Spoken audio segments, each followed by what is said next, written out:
রাত যতই গভীর হতে থাকে পরিবেশ ততই ভারী হয়ে ওঠে। বাতাস বয়ে যাওয়া বন্ধ হয়ে যায়। আশেপাশের সব শব্দ যেন হঠাৎ করে স্তব্ধ হয়ে যায়। কৃষক রহিম মাঠে পানি সেচ দিতে গিয়েছিলেন। শুষ্ক মৌসুম, সারাদিন পানি না পাওয়ায় তিনি রাতেই বেরিয়ে পড়েন। মাথায় টুপি, কাঁধে গামছা জড়ানো, হাতে কোদাল নিয়ে জমিতে ছোট ছোট ড্রেন তৈরি করছিলেন তিনি। কিন্তু হঠাৎ করেই চারপাশের পরিবেশ বদলে যেতে থাকে।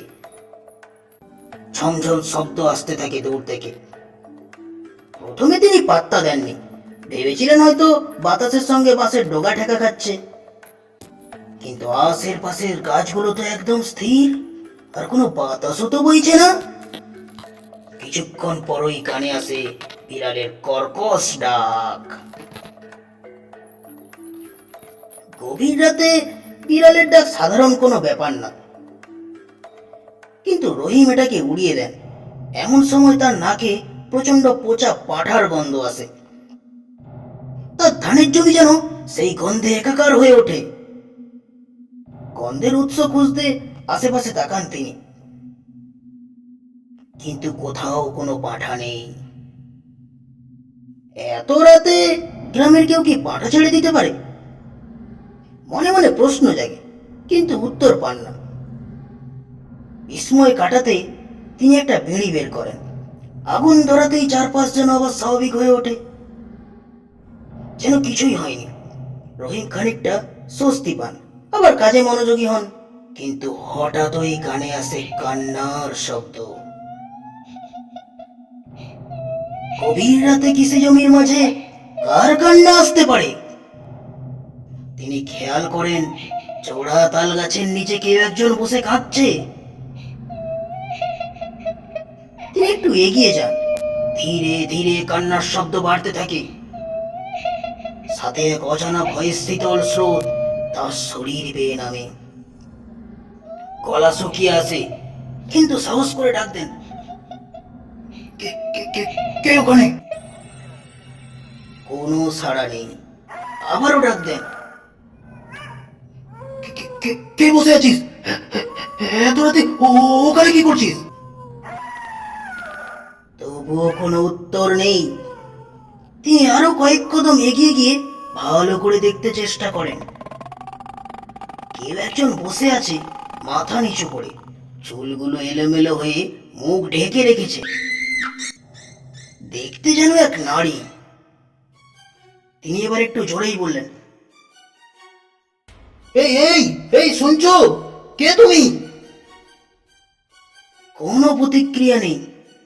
এবার তার শরীর কাঁপতে শুরু করে, কিন্তু কৌতূহল তাকে আরো কাছে টেনে নিয়ে যায়। দ্বিতীয়বার ডাক দিতেই সেই বসে থাকা মানুষটি হঠাৎ করে দাঁড়িয়ে যায়। কিন্তু কি আশ্চর্য, সে দাঁড়ানোর সঙ্গে সঙ্গে তার ছায়াটা এক লাফে তাল গাছের ডগা পর্যন্ত উঠে যায়। আর এক মুহূর্তের মধ্যেই সে তাল গাছের গোড়ায় গিয়ে মিলিয়ে যায়। রহিমের শরীরের রক্ত হিম হয়ে যায়, গা ছমছম করতে থাকে। দ্রুত পকেট থেকে আরেকটি বিড়ি বের করে কাঁপা কাঁপা হাতে ধরান। কিছুক্ষণ পর যেন চারপাশ স্বাভাবিক হয়ে আসে। কোনো শব্দ নেই, বাতাসের গুঞ্জন পর্যন্ত নেই। তিনি এক মুহূর্ত সেখানে দাঁড়াননি, ছুটতে ছুটতে বাড়ির দিকে রওনা হন। বাড়িতে পৌঁছানোর পর শরীরটা বেশ অসুস্থ বোধ করতে থাকেন। গা প্রচন্ড ঠান্ডা হয়ে যায়, অথচ গরম আবহাওয়া। তিনি বিছানায় শুয়ে পড়েন, কিন্তু চোখ বন্ধ করলেই সেই ছায়ার ভয়ঙ্কর দৃশ্য মনে পড়ে। হঠাৎ করেই ঘরের জানালার বাইরে অদ্ভুত এক ছায়া দেখতে পান। মনে হয় কেউ যেন দাঁড়িয়ে আছে, কিন্তু পরক্ষণে মিলিয়ে যায়। আর তার কানে আসতে থাকে ফিস ফিস করা সেই কণ্ঠস্বর,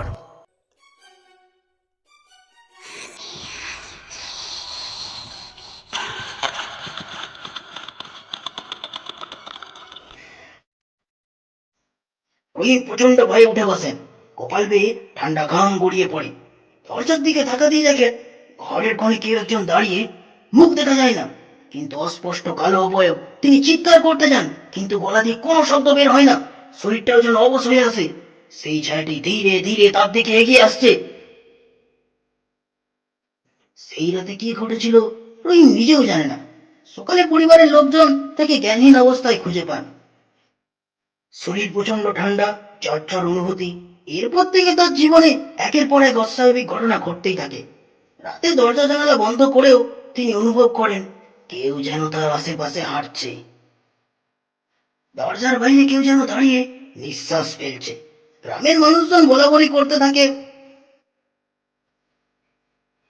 ওই জোড়া তাল গাছ ভালো কিছু নয়। রাতের বেলা ওখানে গেলে কেউ আর আগের মতো থাকে না, বুঝলে?